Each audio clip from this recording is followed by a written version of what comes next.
శ్రీమాత్రే నమః. అందరికీ ఒక పండుగ గురించి తెలియచేయాలి అనుకుంటున్నానండి. అదేనండి భగినీహస్త భోజనం. ఈ సంవత్సరం 2025లో భగినీహస్త భోజనం ఎప్పుడు వచ్చింది? దాన్ని ఎలా జరుపుకోవాలి? దాన్ని ఎందుకు జరుపుకోవాలి అనే దానికోసం మనం తెలుసుకుందాం. దీపావళి పండుగ వెళ్ళిన 2 రోజుల తర్వాత వచ్చే పండుగే భగినీహస్త భోజనం. దీనిని యమద్వితిగా కూడా పిలుస్తారు.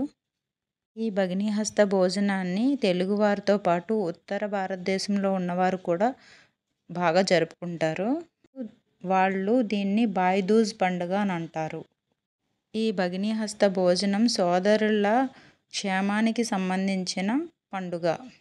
రాఖీ పండుగ కన్నా ఎంతో విశేషమైన పండుగ ఇది. మన సాంప్రదాయాన్ని గుర్తు చేస్తూ, మన రక్త సంబంధాన్ని గుర్తు చేస్తూ, మన అనుబంధాన్ని గుర్తు చేస్తూ చేసుకునే పండుగ.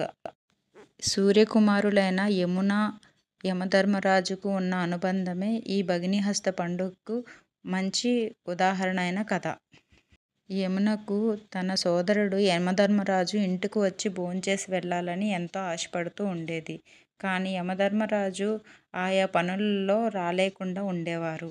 ఒకరోజు సోదరి కోరిక మన్నించి భోజనానికి వస్తారు. యమున తను వివాహమై వెళ్ళాక సోదరుని ఎన్నోసార్లు భోజనానికి పిలుస్తుంది. కానీ యమధర్మరాజుకి తనకున్నటువంటి పనుల వల్ల సోదరి ఇంటికి భోజనానికి వెళ్ళలేకపోతారు. చివరికి ఒకసారి ఈ కార్తీక మాసం శుక్లపక్షం విదియ నాడు వెళ్తారు. తన సోదరుడు వచ్చాడని ఎంతో ఆశతో మంచి వంటకాలు చేసి భోజనం వడ్డిస్తుంది. ఆ భోజనం చేసిన యమధర్మరాజు సంతోషంతో సోదరి నీకేం వరం కావాలో కోరుకో అనగా, ఈ విదియ శుక్లపక్షము రోజు ఎవరైతే సోదరుల ఇంటికి వచ్చి భోజనం చేసి వెళ్తారో వాళ్ళకి అపమృత్యు దోషాన్ని తొలగించమని, ఆయువు ఆరోగ్యాలని ప్రసాదించమని అడుగుతుంది. ప్రతి ఇంట్లో కూడా అందుకే ఈ భగినీహస్త భోజన పండుగను జరుపుకోవాలి.